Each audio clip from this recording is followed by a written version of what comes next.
And welcome to Ninja Prep. This is Kapil Goyal, your educator and mentor for PG physics. तो आज का जो lecture है वो होगा एटॉमिक एंड मॉलिक्यूलर फिजिक्स का। तो अगले 5 से 6 लेक्चर ये एटॉमिक एंड मॉलिक्यूलर फिजिक्स के ऊपर आने वाले हैं, जिसके ऊपर हम डिफरेंट प्रैक्टिस क्वेश्चन सॉल्व करेंगे। तो चलिए स्टार्ट करते हैं। तो पहला जो क्वेश्चन आप लोगों को दिख रहा है स्क्रीन के ऊपर, उसमें बोला गया है in a hydrogen atom if electron is replaced with antiproton. Electron को रिप्लेस कर दिया जाता है एंटी प्रोटॉन से, then the ground state energy will be. तो सबसे पहले तो यहाँ पर हमें रिड्यूस मास निकालना पड़ेगा। तो रिड्यूस मास में क्या होगा कि इलेक्ट्रॉन एंटी प्रोटॉन से रिप्लेस हो गया, मास उसका प्रोटॉन के बराबर ही हो जाएगा। तो यहाँ पर हम लिख देंगे M P into M P, M P M E की जगह एम पी अपॉन अपॉन क्या हो जाएगा M P plus M P. Reduce mass का फॉर्मूला आपको पता होगा आई होप। तो यहाँ से ये बन जाएगा M P square upon 2 M P. तो एक एम पी से एक एम पी कट गया, तो ये हमारे पास बच गया एम पी अपॉन 2। अब हमें बहुत अच्छे से पता है कि मास ऑफ जो प्रोटॉन होता है वो 1836 टाइम होता है मास ऑफ इलेक्ट्रॉन का। तो ये 1836 टाइम होता है मास ऑफ इलेक्ट्रॉन का। तो यहाँ से हमारे पास ये बन जाएगा 1836/2 इंटू मास ऑफ इलेक्ट्रॉन, ये बन गया। तो म्यू की वैल्यू हम क्या निकाल लेंगे, यहाँ से आ जाएगी 918 ME, ये म्यू की वैल्यू आ गई। अब एनर्जी का जो फॉर्मूला है उसको अगर मैं म्यू के फॉर्म में लिखूँ तो वो क्या बनेगा, minus mu Z square E⁴ upon 8 epsilon naught square H cut square, और ये हो गया एन स्क्वायर। ठीक है, अब म्यू की जगह हम ये वैल्यू सब्सटीट्यूट कर दें तो ये क्या बन जाएगा 918, और इसको मैं एक साथ लिख रहा हूँ minus ME Z square E⁴ upon ये 8 epsilon naught square H cut square over N square. तो ये पूरी की पूरी जो वैल्यू है, इस वैल्यू को हम लिखते हैं E1, यानी कि ग्राउंड स्टेट एनर्जी। तो यहाँ से E की वैल्यू कितनी आ गई, ये आ गई 918 और E1। और डायरेक्टली भी आप कर सकते हैं कि म्यू की वैल्यू निकाल लो और फिर उसको यहाँ पर सब्सटीट्यूट करोगे तो आपको आइडिया लग जाएगा। तो आंसर कितना आ गया 918 E1। तो सही आंसर हमारे पास क्या आ जाएगा, ऑप्शन डी आ जाएगा। नेक्स्ट क्वेश्चन पे आ जाओ। नेक्स्ट क्वेश्चन में बोला है in the view of Bohr quantum condition the wavelength of accompanying matter wave of electron on the second orbit in hydrogen atom. तो कौन सा ऑर्बिट है, सेकंड ऑर्बिट है। तो यहाँ बोहर थ्योरी लगाएंगे, बोहर क्वांटाइजेशन थ्योरी। तो उसके अकॉर्डिंग हमारे पास एक फॉर्मूला आता है 2πr equals to N lambda. I hope आप लोगों ने पढ़ा होगा जब आप लोग बोहर्स का जो एंगुलर मोमेंटम जो है बोहर थ्योरी क्वांटाइजेशन थ्योरी के अकॉर्डिंग एंगुलर मोमेंटम बराबर होता है एन एच कट के, और फिर यहाँ से lambda equals to H upon P करके आप ये वैल्यू निकालते हैं। तो ये फॉर्मूला बनता है 2πr equals to N lambda. तो यहाँ से लैम्बडा की वैल्यू कितनी हो जाएगी, ये हो जाएगी 2πr upon N, 2πr upon N. तो यहाँ से एक तो वेवलेंथ के लिए तो ये फॉर्मूला आ गया। अब आपको क्या चाहिए, रेडियस चाहिए। तो रेडियस किसके लिए चाहिए, सेकंड बोहर ऑर्बिट के लिए। तो रेडियस का फॉर्मूला हम क्या लिखते हैं, वो लिखते हैं 0.529 और एन स्क्वायर अपॉन जेड। अब हाइड्रोजन एटम की बात हो रही तो हाइड्रोजन एटम के लिए जेड की वैल्यू कितनी हो गई 1, और एन कितना रखना है, एन की वैल्यू आपको 2 सब्सटीट्यूट करनी है। तो आर एन की वैल्यू हो जाएगी 0.529 और ये 2 2 ज़ा 4। तो यहाँ से ये हमारे पास हो जाएगा 2.16 आर्मस्ट्रॉन्ग। तो अब हम किसकी वैल्यू निकाल लेंगे, लैम्बडा की। तो लैम्बडा की जो वैल्यू निकालेंगे वो कितनी आएगी 2πr अपॉन एन। तो ये कितना बनेगा 2π और इंटू 2.16। एन की वैल्यू हम सब्सटीट्यूट करेंगे, एन की वैल्यू रख देंगे 2। तो यहाँ से लैम्बडा की वैल्यू आ जाएगी हमारे पास, और वो कितनी आएगी 6.64 आर्मस्ट्रॉन्ग, 6.64 आर्मस्ट्रॉन्ग। और इसको नैनो में अगर हम कन्वर्ट करेंगे तो ये लगभग आ जाएगा 0.664 नैनोमीटर, जो कि नियर अबाउट आंसर हो जाएगा हमारा किसके, बी के अबाउट। तो सही आंसर हमारे पास क्या आ जाएगा, बी आ जाएगा। नेक्स्ट क्वेश्चन पे आ जाइए। नेक्स्ट क्वेश्चन में बोला है hypothetical muonic atom has mu meson charge और orbiting mutually with proton. If the mu meson undergoes transition from second excited state to first excited state, वो सेकंड एक्साइटेड स्टेट से first excited state में transition कर रहा है, तो wavelength बताना है। तो सबसे पहले तो रिड्यूस मास की वैल्यू अगर हम निकालें तो mp atom has mu meson charge, और एक हो जाएगा हमारे पास क्या एम म्यू, एक हो जाएगा एम म्यू अपॉन ये हो जाएगा M P plus M mu. अब एम पी जो है उसकी वैल्यू कितनी होगी 1836 ME, और इसी तरह से एम म्यू की वैल्यू कितने की बने, वो है 200 ME। तो ये वैल्यूज़ यहाँ पर सब्सटीट्यूट कर दो। तो ये कितना हो जाएगा 1836 इंटू 200 और एम ई बचेगा, क्योंकि नीचे भी एम ई होगा ऊपर होगा एम ई स्क्वायर, तो एम ई से एम ई कैंसिल हो जाएगा। तो यहाँ हमारे पास क्या बनेगा, ये बनेगा 200 प्लस 1836। तो यहाँ से हम वैल्यू निकाल लेंगे म्यू की। इसको सॉल्व जब आप करोगे तो आपके पास बनेगा 180.3 एम ई। ये एम ई की वैल्यू बन गई आपके पास। अब आपको ई का फॉर्मूला यूज़ करना है एनर्जी का, तो एनर्जी का formula minus mu Z square ई power 4 upon 8 epsilon naught square और एच स्क्वायर और एन स्क्वायर। ठीक है, और इसको अगर मैं सिंप्लीफाई करके लिखूं तो इसको हम ऐसे भी लिख सकते हैं। तो म्यू की वैल्यू -180 है, तो यहाँ से हम इसको लिख सकते हैं -180। राउंड फिगर में ले लेता हूँ, इसको लिख लेता हूँ मैं 13.6, क्योंकि जो मास इलेक्ट्रॉन का मास यहाँ पर आप सब्सटीट्यूट करोगे, Z square upon N square को बाहर निकाल लो तो उसकी वैल्यू स्टैंडर्ड वैल्यू आ जाती है 13.6। तो वो वैल्यू हम यहाँ पर यूज़ कर रहे हैं, और यहाँ पर हो जाएगा Z square upon N square, ये वैल्यू आ गई। अब ई इक्वल्स टू होता है हमारे पास एच न्यू, और ये वैल्यू होती है एच सी अपॉन लेमड़ा। तो लेमड़ा इक्वल्स टू क्या हो जाएगा, H C upon delta E. ठीक है, H C upon delta E. अब यहाँ पर ये डिफरेंस निकालना है एनर्जी का, कौन सी स्टेट में, फर्स्ट एक्साइटेड स्टेट में। सेकंड एक्साइटेड स्टेट से फर्स्ट एक्साइटेड स्टेट में निकालना है। तो सेकंड एक्साइटेड स्टेट का मतलब हो गया ये हो गया n इक्वल्स टू, एक बार रखेंगे 2 और एक बार रखेंगे हम n इक्वल्स टू 3। तो यहाँ से ये बन जाएगा कितना, 36/5 है ना, 36/5 बनेगा ये। तो इसको हम यहाँ से लेमड़ा की जो वैल्यू लिखेंगे डेल्टा ई की, तो एक बार n बराबर 2 के लिए निकाल लेंगे, एक बार n बराबर 3 के लिए निकाल लेंगे, और फिर उसका डिफरेंस निकाल लेंगे, यानी कि हम डेल्टा ई निकाल लेंगे। तो डेल्टा ई की वैल्यू यहाँ से उठा के हम यहाँ पे रखेंगे, और वो डेल्टा ई की वैल्यू जब हम 2 से 3 में ट्रांजिशन कराएंगे तो हम ऐसा लिखेंगे 1/4 और 1/9। तो यहाँ से कितना बन रहा होगा 36, तो यहाँ ये बन रहा होगा 9 - 4, तो ये बन रहा होगा 5/36। और 5/36 की वैल्यू जब मैं यहाँ रखूँगा, रेडबर्ग कांस्टेंट भी आएगा यहाँ पर, तो जब मैं ये वैल्यू रखूँगा यहाँ पर, तो यहाँ पर हमारे पास बनेगा 36/5 RH। ठीक है, 5 RH इंटू 1/180, ये 180 ये वाला हो जाएगा। तो जब इसको हम सॉल्व करेंगे, रेडबर्ग कांस्टेंट की वैल्यू हम रखेंगे 5.07 इंटू 10⁻7। रेडबर्ग कांस्टेंट की जो वैल्यू हम रखेंगे वो रखेंगे 5.07 इंटू 10⁻7, ये वैल्यू हम रखेंगे। तो इसको जब हम सॉल्व करेंगे तो हमारे पास जो आंसर आएगा वो आएगा ऑप्शन ए, 3.646 है ना, ये आंसर आ जाएगा। नेक्स्ट क्वेश्चन पे आ जाइए। नेक्स्ट क्वेश्चन में बोला है, as per Bohr's theory that explain spectrum of hydrogen atom the ratio of wavelength of second line of Paschen series. Paschen series की बात हो रही है, Lyman Balmer Paschen. Lyman start होती है 1 से, बामर स्टार्ट होती है 2 से, तो पाश्चन स्टार्ट कहाँ से होगी, 3 से स्टार्ट होगी। पाश्चन सीधी सीधी कहाँ से स्टार्ट हो रही है, 3 से। और हाइड्रोजन एटम और लाइमन कहाँ से स्टार्ट होगी, 1 से। तो हमारे पास वेवलेंथ का फॉर्मूला है 1/r equals to R Z square. R Z square 1/n1 square minus 1/n2 square.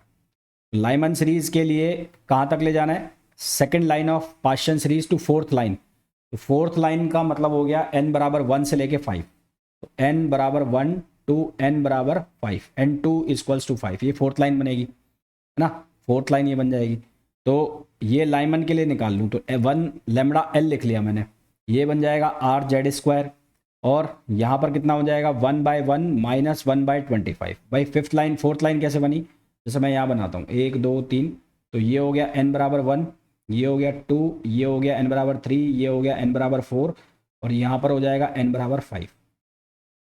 तो पहली लाइन तो ये आ गई 2 से 1, दूसरी लाइन ये आ गई 3 से 1, तीसरी लाइन ये आ गई 4 से 1, और पांचवी लाइन ये आ गई, चौथी लाइन ये आ गई 5 से 1। तो ये फोर्थ लाइन का मतलब हो गया 5 से 1। तो यहाँ से जब आप इसको सॉल्व कर लोगे तो लेमड़ा एल की वैल्यू आपके पास आएगी 25/24, 25/24 आर, ये वैल्यू आ जाएगी। और जेड की वैल्यू हमने ले ली 1, हाइड्रोजन एटम है तो जेड की वैल्यू क्या हो जाएगी, 1 हो जाएगी।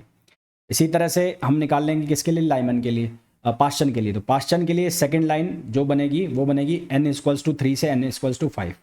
तो अब मैं लेमड़ा पाश्चन लिख रहा हूँ, तो यहाँ सीधा ही मैं फॉर्मूला लिख रहा हूँ 1 लेमड़ा पाश्चन। तो 1 लेमड़ा पी, ये हो जाएगा आर जेड स्क्वायर, और 1 ये हो जाएगा 3 का स्क्वायर, 3 का स्क्वायर हो गया 9 माइनस 1/25। तो यहाँ से हमारे पास लेमड़ा पी की वैल्यू बनेगी 225/16 आर, ये वैल्यू हो गई। अब हमें इनका रेशो निकालना है, तो lambda P upon lambda L, तो ये रेशो आ जाएगा हमारे पास 27/2, और 27/2 जब हम करेंगे तो ये आ जाएगा 13.5, विच इज़ ऑप्शन बी। ठीक, इसमें फॉर्मूला एक तो आपको याद रखना है ऐसे क्वेश्चंस में, दूसरा आपको ये पहचानना है कि फोर्थ लाइन है तो उसमें जो स्टेट्स हैं वो कौन कौन सी लेनी है, इसी तरह से सेकंड लाइन है तो उसमें कौन कौन सी स्टेट लेनी है। सीरीज याद रखना, Lyman Balmer पाश्चन bracket P fund. तो लाइमन स्टार्ट होगा 1 से, बामर स्टार्ट होगा 2 से, पाश्चन स्टार्ट होगा 3 से, है ना, ब्रैकेट स्टार्ट होगा 4 से, और पी फंड स्टार्ट होगा 5 से। फर्स्ट लाइन का मतलब 2 से 1 अगर लाइमन की बात कर रहे हैं, सेकंड लाइन का मतलब 3 से 1, थर्ड लाइन का मतलब 4 से 1, और फोर्थ लाइन का मतलब 5 से 1। इस तरह से इनको याद किया जाता है। एक चीज़ और बता दूं कि जो लाइमन सीरीज है वो यूवी रीजन में आएगी, यानी कि अल्ट्रा वायलेट। बामर जो लाइन है वो विजिबल रीजन में होगी। बाकी की जो तीनों है यानी कि पाश्चन ब्रैकेट पी फंड वो किस रीजन में होगी, वो इंफ्रारेड रीजन में होगी, आईआर रीजन में होगी, है ना, बाकी की तीनों। तो ये भी याद रखना, ये भी क्वेश्चन पूछे जा सकता है। इसी तरह से इनकी जो लॉन्गेस्ट और शॉर्टेस्ट वेवलेंथ के क्वेश्चन है वो भी आपसे पूछे जा सकते हैं, तो उनको भी नेक्स्ट लेक्चर में हम कवर करेंगे। नेक्स्ट क्वेश्चन में पूछा है, a thermal chamber consist of dissociative hydrogen vapour if in number if no time the hydrogen atoms are found to emit radiation from second line of Lyman group। second line का मतलब हो गया 3 से 1, है ना, 3 से 1। तो एनर्जी निकाल लेते हैं हम। तो डेल्टा E इक्वल्स टू 13.6, और ये कितना हो जाएगा 1/n1² माइनस 1/n2²। तो 3 से 1 आ रहा है तो ये हो जाएगा 13.6, ये हो जाएगा 1 माइनस 1/9। तो यहाँ से हमारे पास बन जाएगा 8/9 इंटू 13.6।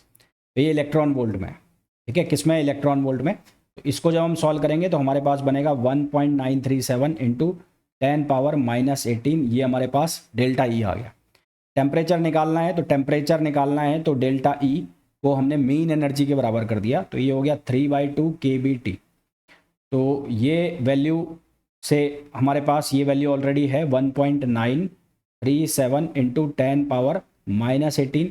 तो यहाँ से t की वैल्यू हो जाएगी 2/3 इंटू 1.937 इंटू 10⁻⁻18 और अपॉन के बी की वैल्यू 1.38 इंटू 10⁻⁻23। तो यहाँ से जब हम इसको सॉल्व करेंगे तो आंसर हमारे पास अप्रॉक्सीमेटली आएगा 93440 केल्विन, जो कि लगभग कितना हो जाएगा 9 इंटू 10⁻4 केल्विन। तो ये हमारे पास आंसर आएगा, जो कि आंसर आ जाएगा ऑप्शन ए। नेक्स्ट क्वेश्चन पे आ जाओ। Sommerfeld suggests an atomic model consists of electron orbits that are chosen with permitted magnitudes. The quantum condition related to the electron orbit were present as। तो इसका formula पूछा है, तो इसका formula होता है ये डी, ये याद रखना, बरट्टा मार लेना इसका। Integration p r d r equals to n r h cut और p five d five n five h cut. Next question पे आ जाओ। In an evacuated chamber mercury vapor is filled at normal pressure when the vapor is irradiated by radiations at 3200 Armstrong. Two distinct radiation emission were characterized if one of them is found to be at 4800 Armstrong wavelength of the other is। तो यहाँ पर दो है, एक है vapour और radiation, और एक हो रही है रेडिएशन एमिशन 4800। तो टोटल एनर्जी जो हो गई वो हो जाएगी E1 और प्लस E2। तो टोटल के लिए hc/λI। एक है वेपर स्टेट में मर्क्यूरी में, और vapour is irradiated to distinct radiation emission was characterized, one of them is found to be the wavelength of the other. तो अदर दूसरे की वेवलेंथ हमें बतानी है, ठीक है, क्या बताना है, दूसरे की वेवलेंथ हमें बतानी है। तो यहाँ से 1/λI equals to hc/λ1 plus hc/λ2। तो ये वाली से दो निकल रही है, तो एक की रेडिएशन कितनी है 4800, एक की रेडिएशन कितनी है 4800, और दूसरे वाले की हमें रेडिएशन बतानी है, यानी कि हमें बताना है λ2, ये बताना है। इसको λ3 लिख लेता हूँ मैं, इसको λ2 लिख लेता हूँ मैं, काम करता हूँ, इसको मैं लिख लेता हूँ λ3 लिख लेता हूँ, इसको λ1 लिख लेता हूँ, इसको λ2 लिख लेता हूँ। तो सबसे पहले तो मैं निकाल लेता हूँ E1, इसको E1 लिख देता हूँ, इसको E2 और इसको E3। तो E1 की वैल्यू hc/λ1, तो यहाँ से ये 3200 से हम निकाल लेते हैं। तो hc/λ1 तो 6.64 इंटू 10⁻⁻34 और सी की वैल्यू 3 इंटू 10⁻8 और लैम्डा 1 की वैल्यू 3200 आर्मस्ट्रॉन्ग है 10⁻−10। तो इसको सॉल्व करेंगे तो हमारे पास E1 आ जाएगा और E1 की जो वैल्यू आएगी वो आएगी 6.21 इंटू 10⁻−18 जूल। इसी तरह से 2 के लिए निकाल लो, तो 2 के लिए निकालोगे जब ये वैल्यू यानी कि 4800 के लिए, तो ये बनेगा 4.13 इंटू 10⁻−18 जूल। तो इन दोनों का डिफरेंस जो आएगा वो क्या आएगा, वो आएगा E1 माइनस E2। तो E1 minus E2 equals to किसके बराबर हो जाएगा, HC upon lambda 3, HC upon lambda 3। तो इन दोनों का डिफरेंस जो आएगा वो बनेगा 2.08। तो 2.08 इंटू 10⁻−18 और 6.64 इंटू 10⁻−34, ये हो गया 3 इंटू 10⁸ अपॉन लैम्डा 3। तो यहाँ से लैम्डा 3 जब हम सॉल्व करेंगे तो हमारे पास जो आंसर आएगा वो आएगा approximately 9520 Armstrong, 9520 Armstrong which is lump sum equal to 9600 Armstrong. तो ये आंसर आ जाएगा इसका ऑप्शन ए। इसका जो आंसर है वो आ जाएगा ऑप्शन ए। नेक्स्ट क्वेश्चन पे आ जाओ। When the single ground state electron is promoted to O shell in the hydrogen atom, the total number of emission line, तो emission line का जो फॉर्मूला होता है वो होता है n into n minus 1/2 for O shell। O shell के लिए n की वैल्यू लेंगे हम 5, तो ये हो जाएगा 5 इंटू 5 माइनस 1/2। तो यहाँ से बनेगा 5 इंटू 4/2, तो ये हो जाएगा 10। तो आंसर जो हमारे पास आ जाएगा वो आ जाएगा 10। नेक्स्ट क्वेश्चन पे आइए। For hydrogen-like structure, the difference in the limits of corresponding Balmer-Lyman series, the atomic number of the system। तो फ्रिक्वेंसी की अगर हम बात करें, इसकी बात करें फ्रिक्वेंसी, तो न्यू इक्वल्स टू ये हो जाएगा are Z square 1/n1² minus 1/n2² frequency के लिए। लाइमन के लिए अगर बात करूं, फॉर लाइमन, तो लाइमन के लिए n1 की वैल्यू हो जाएगी 1 और n2 लिमिट की वैल्यू बात करें इनफाइनाइट लेंगे। तो लाइमन के लिए जब हम निकालेंगे न्यू लाइमन, तो लाइमन के लिए निकालोगे तो यहाँ से क्या बनेगा आर जेड स्क्वायर, इसको लिख दिया मैंने 1। बात कर लेते हैं बामर की, तो बामर के लिए n1 इक्वल्स टू हो जाएगा 2 और n2 हो जाएगा इनफाइनाइट। तो बामर के लिए न्यू बामर बनेगा आर जेड स्क्वायर अपॉन 4। ये क्या बन जाएगा आर जेड स्क्वायर अपॉन 4, ये बन जाएगा किसका, बामर का। तो यहाँ से इसका डिफरेंस निकाला तो ये डिफरेंस क्या हो जाएगा, न्यू लाइमन और न्यू बामर। तो ये कितना हो जाएगा, ये हो जाएगा are Z square minus are Z square upon 4। तो ये कितना हो जाएगा 3 आर जेड स्क्वायर अपॉन 4 और ये किसके बराबर है 32.9 इंटू 10⁻4 पर सेंटीमीटर, है ना। तो 32.9 इंटू 10⁻4 पर सेंटीमीटर इक्वल्स टू ये किसके बराबर हो गया, ये हो गया 3 आर जेड स्क्वायर अपॉन 4। तो यहाँ से इसको सॉल्व करो तो z square equals to 32.9 into 10⁻4 centimetre में, तो इसको मीटर में कन्वर्ट करेंगे तो यहाँ से ये 2 हो जाएगा 2 और इंटू मल्टीप्लाई हो जाएगा 4 और डिवाइड हो जाएगा किससे 3 से और 1.09 इंटू 10⁻7 से। तो जब हम इसको सॉल्व करेंगे तो जेड स्क्वायर की वैल्यू अप्रॉक्सीमेटली आएगी 4 और जेड की वैल्यू कितनी आ जाएगी 2 आ जाएगी। तो हमारे पास जो आंसर आ जाएगा वो कितना आ जाएगा 2 आ जाएगा। ठीक है, क्या आंसर आ जाएगा 2। नेक्स्ट क्वेश्चन पे आइए। नेक्स्ट क्वेश्चन में बोला है a stationary hydrogen atom emits a photon corresponding to first line of Lyman series. First line का मतलब है n equals to n1 equals to 1 और n2 इक्वल्स टू 2। तो 1/λ इक्वल्स टू आर, ये हो जाएगा 1 माइनस 1/4, तो ये बनेगा 3r/4। रिकॉयल वेलोसिटी निकालनी है, p बराबर होता है mv मोमेंटम और p बराबर होता है h/λ। तो 1/λ की वैल्यू हमारे पास आ गई, तो यहाँ से हमने बनाया v इक्वल्स टू h/λ और m, h/λ m। तो 1/λ की जो वैल्यू हम रखेंगे वो रखेंगे v इक्वल्स टू h/m और ये हो जाएगा 3r/4। तो v की वैल्यू हमारे पास आएगी 3hr/4m, ये वैल्यू आएगी। ठीक है, तो ये वैल्यू आएगी। अब यहाँ पर हमें वैल्यू रखनी है और आंसर निकालना है, वैल्यू रख के आंसर निकालना है सिर्फ, तो ये आप काम कर लोगे। ठीक, नेक्स्ट क्वेश्चन पे आ जाओ।